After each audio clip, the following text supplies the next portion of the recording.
नमस्ते, प्रणाम। सबसे पहले तो ये कहना चाहूँगा कि देश में आजकल जो चल रहा है, पहलगाम में क्या हुआ, पूरा देश देख रहा है।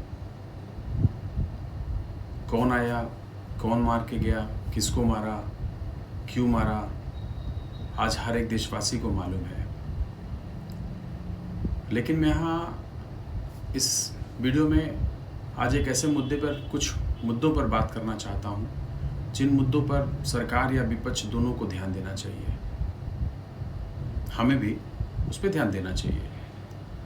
मैं आप लोगों से एक चीज़ पूछना चाहता हूँ कि आजकल अचानक से दलित, पिछड़ों, गरीबों, चाहे वो सवर्ण गरीब ही क्यों ना हो, उन पर अत्याचारों की बारिश क्यों हो रही है। कहीं कोई किसी पर पेशाब कर देता है, कहीं अपने खेत पर काम न करने पे कोई किसी दलित को जिंदा जला देता है,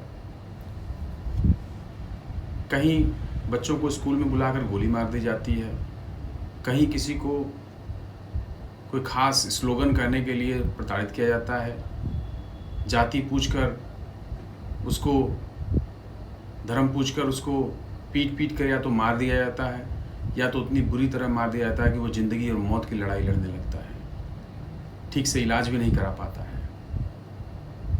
पुलिस प्रशासन आखिर इन मामलों में सही से इंसाफ क्यों नहीं कर पा रही है। पूरे देश, पूरी मीडिया इस बात को जानती है। क्या हम ऐसे समाज का निर्माण कर रहे हैं जिसमें जाति प्रथा हो, धर्म हो, लेकिन गरीबों के लिए, मजलूमों के लिए कोई जगह ना हो, सम्मान ना हो किसी का, कुछ खास वर्ग का ही, कुछ खास लोगों का ही, कुछ खास वर्ग में ही खास लोगों का ही सम्मान हो, जिनके पास रुपया हो, धन दौलत हो, केवल उन्हीं का सम्मान हो। आखिर कब तक? हमने बताया आपको, इस तरह के मामले समाज में बढ़ते जा रहे हैं और लगातार बढ़ते रहेंगे। इसके अलावा एक बड़ा मुद्दा जिसे हम आदि आबादी कहते हैं, जिसे हम देवी कहकर पूजते हैं, उनके साथ देश के हर कोने में और ख़ास तौर पर हिंदी पट्टी के प्रदेशों में अत्याचार, अनाचार, बलात्कार, गैंग रेप जैसी घटनाएं अचानक एक्सपोनेंशियल रेट में क्यों बढ़ती जा रही हैं।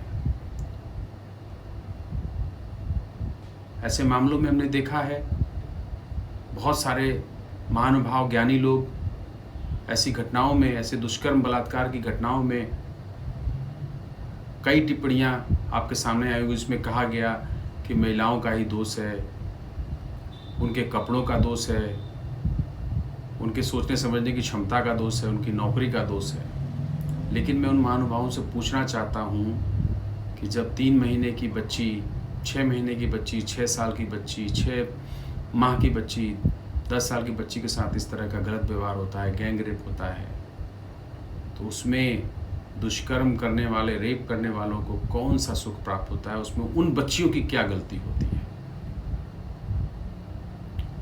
आपको मालूम होगा कि बहुत सारी बलात्कार और दुष्कर्म की घटनाएं ऐसी होती हैं जो पुलिस प्रशासन के पास जा भी नहीं पाती। लोग लाज के डर से ऐसी घटनाओं के बारे में बहुत कम ही बात कर पाते हैं। इसके अलावा मैं आज बहुत ही ज्वलंत मुद्दा हमारे बनारस का पिछले दिनों देखा है। अपने 18 वर्षीय छात्र हेमंत पटेल, जो कि वाराणसी के पिंडरा विधानसभा के मरुई का रहने वाला था, अधिवक्ता पुत्र था, अपने परिवार में तीसरे नंबर पे था, पढ़ने में काफ़ी होशियार था। किसी कारण से या फिर पुरानी रंजिश से, किसी रंजिशवश वह जिस कॉलेज में पढ़ता था, हेमंत पढ़ता था, उसके डायरेक्टर रवि सिंह ने उसको अपने घर पे बुलाया और उसको कमरे में ले जाकर कनपटी पर पिस्तौल सटाकर उसे गोली मार दी, जिससे मौके पर ही उस होनहार बच्चे की मृत्यु हो गई। इसके बाद चूंकि हत्या का जो आरोपी था रवि सिंह धन संपदा से संपन्न था, एक उच्च वर्ग से बिलोंग करता था, हमारे मुख्यमंत्री जी योगी जी का सजाती था, तो कहीं न कहीं प्रशासन ने उसका जरूर सहयोग किया मैं फिर से कहता हूँ, प्रशासन ने उसका सहयोग किया और एफआईआर तक में हेरफेर करने का प्रयास किया या फिर पोस्टमार्टम भी करने में काफ़ी हिला हवाली किया। परिवार वालों पे अभी भी दबाव बनाया जा रहा है। मुकदमे में अगल बगल तरीके से किसी न किसी तरीके से हेरफेर करने का प्रयास किया जा रहा है, जो कि कहीं न कहीं प्रशासन की मंशा को गलत दिशा की तरफ जाती दिखाई दे रही है। वाराणसी की जनता यह जानने की उत्सुक थी कि क्या हत्यारोपित के कॉलेज पर कोई कार्रवाई होगी, माननीय योगी जी की कानून का डंडा इनके ऊपर चलेगा, क्या उसकी मान्यता रद्द होगी या फिर उस कॉलेज पर बुलडोजर चलेगा। लेकिन अभी नतीजा सिर्फ हत्यारोपित की गिरफ्तारी के बाद से सिफर है। किसी तरह का भी कोई अभी तक अन्य आरोपित गिरफ्तार नहीं किए गए हैं। समाजवादी पार्टी के राष्ट्रीय अध्यक्ष श्री अखिलेश यादव जी के निर्देश पर हमारे समाजवादी पार्टी का प्रतिनिधिमंडल 26 अप्रैल को सैकड़ों वरिष्ठ और युवा समाजवादी साथियों के साथ हेमंत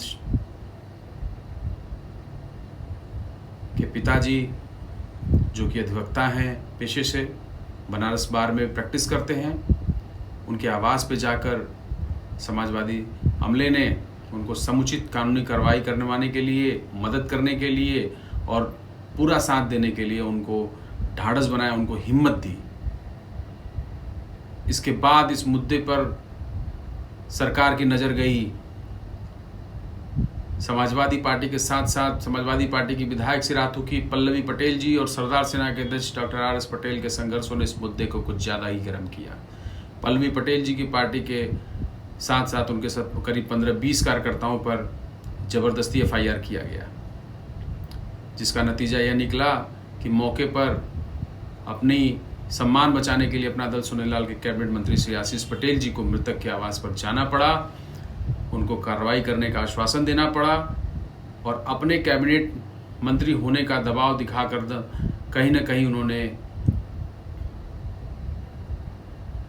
उस दबाव के प्रतिफल में थानाध्यक्ष और एक पुलिस अधिकारी को लाइन हाजिर करवाकर और एक एसआईटी का गठन करवाकर अपने कर्तव्य की इतिश्री मान ली।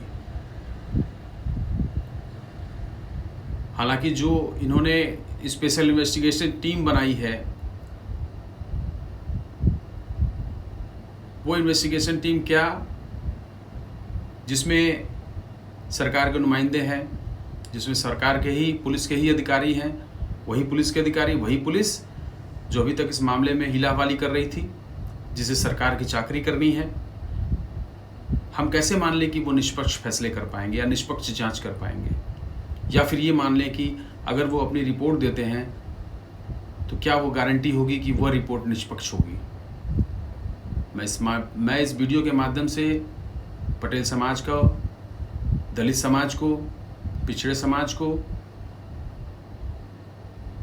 यानी कि पीडीए समाज को ये संदेश देना चाहता हूँ कि पहले यादव पर हुआ, फिर मौर्या पे हुआ, आज पटेल की बारी है, कल आपकी बारी रहेगी। मैं आपसे कहूँगा, एक रहें, संगठित रहें, आने वाले समय में सजग रहें और इस मुद्दे को ठंडा ना होने दें। सरकार एन केन प्रकार इस मुद्दे को आनन फानन में ठंडा करना चाहेगी। गोदी मीडिया को इस मामले से कोई मतलब नहीं है। पटेल समाज का एक बड़ा समूह सरकार बनाने में सहयोग देता है। अपना दल सोनेलाल आज सिर्फ पटेल समाज की बदौलत खड़ी है, लेकिन क्या अनुप्रिया पटेल जी और आशीष पटेल जी पटेल समाज को इंसाफ दिला पाएंगे? क्या रवि सिंह को सजा दिला पाएंगे? क्या हेमंत पटेल को इंसाफ मिल जाएगा? आपने देखा होगा साथियों, चाहे प्रतापगढ़ में पटेल समाज के ऊपर अत्याचार का मामला हो, चाहे प्रयागराज में पटेल समाज के ऊपर मामला हो, चाहे बनारस में ही पिछले कई मामलों में आपने देखा है पटेल समाज के ऊपर कई ऐसे अत्याचार हुए, ऐसी घटनाएं उन पर घटी जिसमें सरकारी जो नुमाइंदे थे वो कुर्मी समाज, पटेल समाज के विपरीत का ही साथ देते गए। चुप रहे, अनुप्रिया जी चुप रहीं, भाजपा में बैठे पटेल लोग चुप रहे। वो कहीं ना कहीं लाचार हैं, कहीं ना कहीं दबाव में हैं, या फिर ये कहें कि वो खुलकर सामने नहीं आ पा रहे हैं। 11 लोगों को टिकट दिया था, 7 लोग आज हमारे समाजवादी पार्टी के सांसद हैं, 7 पटेल। आखिर में बस एक ही बात कहूँगा साथियों कि बस्ती की गलियों में खामोशी का शोर, पिछड़ा दलित फिर भी सपनों का चोर, हक की लड़ाई में जख्मों का मेला, फिर भी हौसला है न टूटा है चेहरा। इन्हीं सब शब्दों के साथ मैं ओपी पटेल, जिला अध्यक्ष समाजवादी पार्टी पिछड़ा वर्ग प्रकोष्ठ वाराणसी, आपको बहुत बहुत वीडियो देखने के लिए